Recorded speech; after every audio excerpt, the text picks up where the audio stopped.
ಅಂಜಲಿ ಹತ್ಯೆ ಕೇಸ್ಗೆ ಮತ್ತೊಂದು ರೋಚಕ ಟ್ವಿಸ್ಟ್ ಸಿಗ್ತಾ ಇದೆ. ಯುವತಿ ಅಂಜಲಿ ಮತ್ತು ಆರೋಪಿ ಪರಸ್ಪರ ಪ್ರೀತಿ ಮಾಡ್ತಾ ಇದ್ರು ಅನ್ನುವಂತ ವಿಚಾರ ಸದ್ಯ ಬೆಳಕಿಗೆ ಬರ್ತಾ ಇದೆ. ಬರೀ ಪ್ರೀತಿ ಮಾಡಿದ್ರ ಇಲ್ಲ 15 ದಿನಗಳ ಹಿಂದಷ್ಟೇ ಇಬ್ರು ಕೂಡ ಮದುವೆಯಾಗಿದ್ರು ಅನ್ನೋದ್ರ ಇನ್ಸೈಡ್ ಮಾಹಿತಿ ಸದ್ಯ ಲಭ್ಯವಾಗ್ತಾ ಇದೆ. ಮೈಸೂರಿನ ಮಹಾರಾಜ್ ಹೋಟೆಲ್ ನಲ್ಲಿ ಗಿರೀಶ್ ಕೆಲಸ ಮಾಡ್ತಿದ್ದಂತೆ. ವಾರದ ಮುಂಚೆ 2,000 ಹಣ ಕೇಳಿದ್ಲಂತೆ ಯುವತಿ. 1,000 ರೂಪಾಯಿ ಫೋನ್ ಪೇ ಕೂಡ ಈ ಗಿರೀಶ್ ಮಾಡಿದ್ದ ಅನ್ನೋದ್ರ ಡೀಟೇಲ್ ಸಿಗ್ತಾ ಇದೆ. ಆ ನಂತರ ಗಿರೀಶ್ ನಂಬರ್ ಅನ್ನ ಬ್ಲಾಕ್ ಲಿಸ್ಟ್ ಗೆ ಹಾಕ್ಬಿಟ್ಟಿದ್ಲಂತೆ ಅಂಜಲಿ. ಸಿಟ್ಟಿಗೆದ್ದು ಗಿರೀಶ್ ಮೈಸೂರಿನಿಂದ ಬಂದು ಅಂಜಲಿಯ ಕೊಲೆ ಮಾಡಿದ್ದಾನೆ ಅನ್ನೋದು ಸದ್ಯ ಪೊಲೀಸರ ತನಿಖೆಯಿಂದ ಗೊತ್ತಾಗ್ತಾ ಇರುವಂತಹ ಮಾಹಿತಿ. ಹುಬ್ಬಳ್ಳಿ ಪೊಲೀಸ್ ಆಯುಕ್ತೆ ರೇಣುಕಾ ಸುಕುಮಾರ್ ಈ ಬಗ್ಗೆ ಮಾಹಿತಿ ಕೊಟ್ಟಿದ್ದಾರೆ. ಏನೇ ಆಗ್ಲಿ, ಪ್ರೀತಿ ಮಾಡಿದ್ರೋ ಮದುವೆ ಆಗಿದ್ರೋ ಇಷ್ಟೊಂದು ದ್ವೇಷನ ಕೊಲೆ ಮಾಡೋ ಮಟ್ಟಿಗೆ ಒಂದು ಜೀವ ತೆಗಿಬೇಕಾ? ಇದು ಪ್ರಶ್ನೆ ಇದ್ದಿದ್ದು.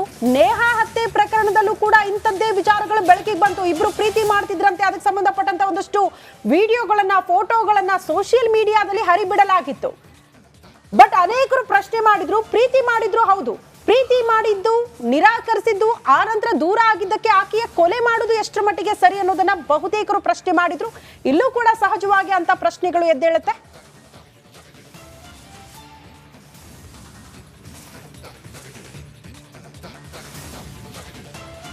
ಅಂಜಲಿ ಹಂತಕ ಆರೋಪಿ ಗಿರೀಶನನ್ನು ಈಗಾಗಲೇ ಹುಬ್ಬಳ್ಳಿ ಧಾರವಾಡ ಪೊಲೀಸರು ಬಂಧನ ಮಾಡಿರುವಂಥದ್ದು.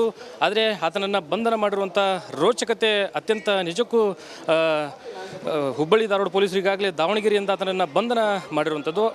ಈ ಬಗ್ಗೆ ಮಾತನಾಡಲಿಕ್ಕೆ ಹುಬ್ಬಳ್ಳಿ ಧಾರವಾಡ ಪೊಲೀಸ್ ಕಮಿಷನರ್ ಆಗಿರುವಂಥ ರೇಣುಕಾ ಸುಕುಮಾರ್ ಅವರು ನಮ್ಮ ಜೊತೆಗೆ ಅವರನ್ನ ಮಾತಾಡ್ತೀನಿ. ಮೇಡಮ್, ಎಷ್ಟು ಗಂಟೆಗೆ ಅದನ್ನು ಬಂಧನ ಆಯಿತು ಮೇಡಮ್? ರಾತ್ರಿ ಸರಿ ಸುಮಾರು 10:30-11 ಗಂಟೆ ಸುಮಾರಿಗೆ ನಮಗೆ ಇನ್ಫಾರ್ಮೇಷನ್ ಸಿಗುತ್ತೆ. ಆವಾಗ ರೈಲ್ವೆ ಪೊಲೀಸ್ ಅವರ ಇನ್ಫಾರ್ಮೇಷನ್ ಆಧರಿಸಿ ನಮ್ಮಲ್ಲಿದ್ದ ಟೀಮ್ ದಾವಣಗೆರೆ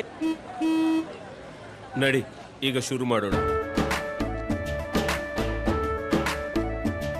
ಕೇಸರಿಯಿಂದ ಮನೋಲ್ಲಾಸ ಮನಸ್ಸು ಮತ್ತೇರಿ ಕುಣಿದಾಡಿದೆ ನೋಡು, ಮನಸ್ಸು ಮತ್ತೇರಿ ಕುಣಿದಾಡಿದೆ ನೋಡು.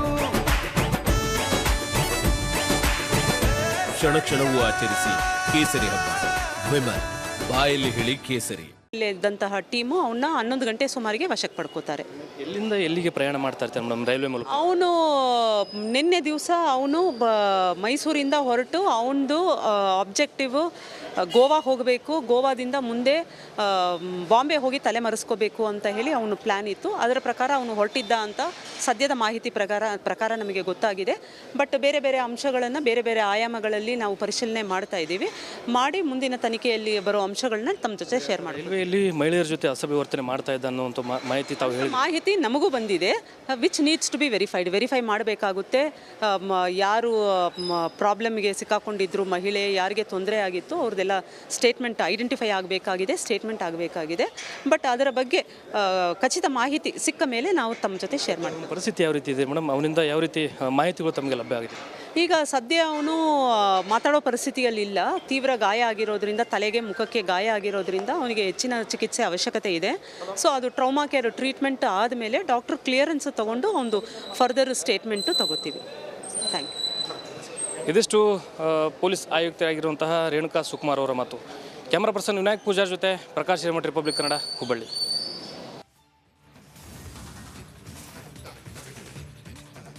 ರೋಚಕ ಟ್ವಿಸ್ಟ್ ಸಿಗ್ತಾ ಇದೆ ಅಂಜಲಿ ಕೇಸ್ಗೆ. ನಿಜ, ಈಗಾಗಲೇ ಶ್ರುತಿ ಹೇಳ್ದಂಗೆ ಮದುವೆ ಆಗಿದ್ರು ಅನ್ನೋಂಥ ಮಾಹಿತಿ ಬರ್ತಾ ಇದೆ. ಆದರೆ ಮದುವೆ ಆಗಿದ್ರು ಅಂದ ಮಾತ್ರಕ್ಕೆ ಹೋಗಿ ಇರಿದು ಕೊಂದು ಬಿಡ್ಬೋದಾ ಅನ್ನೋ ಪ್ರಶ್ನೆ ಬರುತ್ತೆ.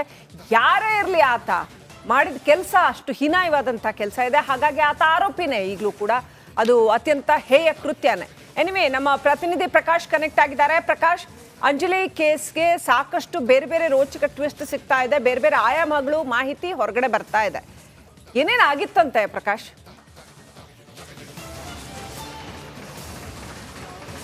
ಎಸ್ ಶ್ರೀಲಕ್ಷ್ಮಿ, ಅಂಜಲಿ ಹತ್ಯೆ ಪ್ರಕರಣದಲ್ಲಿ ಸಾಕಷ್ಟು ಒಂದು ಬೇರೆ ಬೇರೆ ರೀತಿ ಆಯಾಮದಲ್ಲಿ ಟ್ವಿಸ್ಟ್ ಸಿಗ್ತಾ ಇರುವಂಥದ್ದು.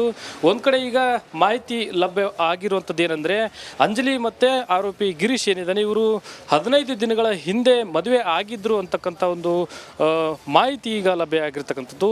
ಈ ನಿಟ್ಟಿನಲ್ಲಿ ಹುಬ್ಬಳ್ಳಿ ಧಾರವಾಡ ಪೊಲೀಸ್ ಆಯುಕ್ತರಾಗಿರುವಂತಹ ರೇಣುಕಾ ಸುಕುಮಾರ್ ಅವರು ಕೂಡ ಈಗಾಗಲೇ ಹೇಳಿಕೆಯನ್ನು ಕೊಟ್ಟಿರ್ತಕ್ಕಂಥದ್ದು. ಯಾಕಂದರೆ ಈ ವಿಷಯವಾಗಿ ಅಂದರೆ ಅವರು 15 ದಿನಗಳ ಹಿಂದೆ ಮದುವೆ ಆಗಿದ್ದರು ಅಂತಕ್ಕಂಥ ವಿಷಯ ಇದೆ, ಮಾಹಿತಿ ಇದೆ. ಆದರೆ ಆತ ಈಗ ಏನು ಅನ್ಕಾನ್ಷಿಯಸ್ ಆಗಿದ್ದಾನೆ, ಆತ ಚೇತರಿಸ್ಕೊಂಡ ನಂತರ ನಾವು ತನಿಖೆ ಮಾಡುವಂಥ ನಿಟ್ಟಿನಲ್ಲಿ ಸಾಕಷ್ಟು ಮಾಹಿತಿಗಳನ್ನು ಕಲೆ ಹಾಕುವಂಥ ನಿಟ್ಟಿನಲ್ಲಿ ನಾವು ಮುಂದಾಗ್ತಾ ಇದ್ದೀವಿ ಅಂತಕ್ಕಂಥ ಹೇಳಿಕೆಯನ್ನು ಕೂಡ ಈಗ ಹೇಳಿರ್ತಕ್ಕಂಥದ್ದು. ಪ್ರಮುಖವಾದಂಥ ಅಂಶ ಅಂದರೆ ಇವರು 15 ದಿನಗಳ ಹಿಂದೆ ಮದುವೆ ಆಗಿದ್ದರು. ಮದುವೆ ಆದ ನಂತರದಲ್ಲಿ ಗಿರೀಶ್ ಏನು ಆರೋಪಿ ಗಿರೀಶ್ ಇದ್ದಾನೆ, ಇವರಿಂದ 2,000 ರೂಪಾಯಿ ಹಣವನ್ನು ಫೋನ್ಪೇನ ಏನು ಅಂಜಲಿ ಮಾಡಿಸ್ಕೊಂಡಿದ್ಲು. ಆದರೆ ಫೋನ್ಪೇ ಮಾಡಿಸ್ಕೊಂಡ ನಂತರ ಆತನ ನಂಬರನ್ನು ಬ್ಲಾಕ್ ಮಾಡಿದ್ಲು. ಹೀಗಾಗಿ ಆತ ಬೆಳ್ಳಂಬೆಳಗ್ಗೆ ಬಂದು ಏನು ಆಕೆಯನ್ನು ಕೊಲೆ ಮಾಡಲಿಕ್ಕೆ ಮುಂದಾಗಿದ್ದ ಅಂತಕ್ಕಂಥ ಮಾಹಿತಿ ಕೂಡ ಲಭ್ಯ ಆಗಿರ್ತಕ್ಕಂಥದ್ದು. ಈ ನಿಟ್ಟಿನಲ್ಲಿ ಸಾಕಷ್ಟು ಆಯಾಮಗಳಲ್ಲಿ ಈಗಾಗಲೇ ತನಿಖೆಯನ್ನು ಮಾಡುವಂಥ ನಿಟ್ಟಿನಲ್ಲಿ ಹುಬ್ಬಳ್ಳಿ ಧಾರವಾಡ ಪೊಲೀಸ್ ಅಧಿಕಾರಿಗಳು ಮುಂದಾಗಿರುವಂಥದ್ದು. ಜೊತೆಗೆ ನಿನ್ನೆ ಅಷ್ಟೇ ಈ ಆರೋಪಿ ಗಿರೀಶ್ನನ್ನು ವಶಕ್ಕೆ ಪಡೆದುಕೊಂಡು ಬಂಧನ ಮಾಡುವ ಜೊತೆಗೆ ಕಿಮ್ಸ್ ಆಸ್ಪತ್ರೆಗೆ ಈಗಾಗಲೇ ಅವನನ್ನು ಚಿಕಿತ್ಸೆಗಾಗಿ ದಾಖಲು ಮಾಡಿದ್ದಾರೆ. ಆದರೆ ಆತನಿಗೆ ಬಲವಾದಂಥ ಪೆಟ್ಟು ಅಂದರೆ ರೈಲ್ವೆದಿಂದ ಏನು ಜಿಗಿದು ಬಿದ್ದಿದ್ದಾನೆ. ಈ ಹಿನ್ನೆಲೆಯಲ್ಲಿ ಆತನ ತಲೆಗೆ ಮತ್ತು ಮುಖಕ್ಕೆ ಸಾಕಷ್ಟು ಗಂಭೀರವಾದಂಥ ಗಾಯಗಳು ಆಗಿರ್ತಕ್ಕಂಥ ಹಿನ್ನೆಲೆಯಲ್ಲಿ ಆತ ಅನ್ಕಾನ್ಷಿಯಸ್ ಆಗಿದ್ದಾನೆ. ಹೀಗಾಗಿ ಆತ ಚೇತರಿಸಿಕೊಂಡ ನಂತರದಲ್ಲೇ ಆತನಿಂದ ಮಾಹಿತಿಯನ್ನು ನಾವು ಪಡೆಯಲಿದ್ದೇವೆ ಅಂತಕ್ಕಂಥ ಮಾತುಗಳು. Thank you Prakash ಡೀಟೇಲ್ಸ್ಗಾಗಿ.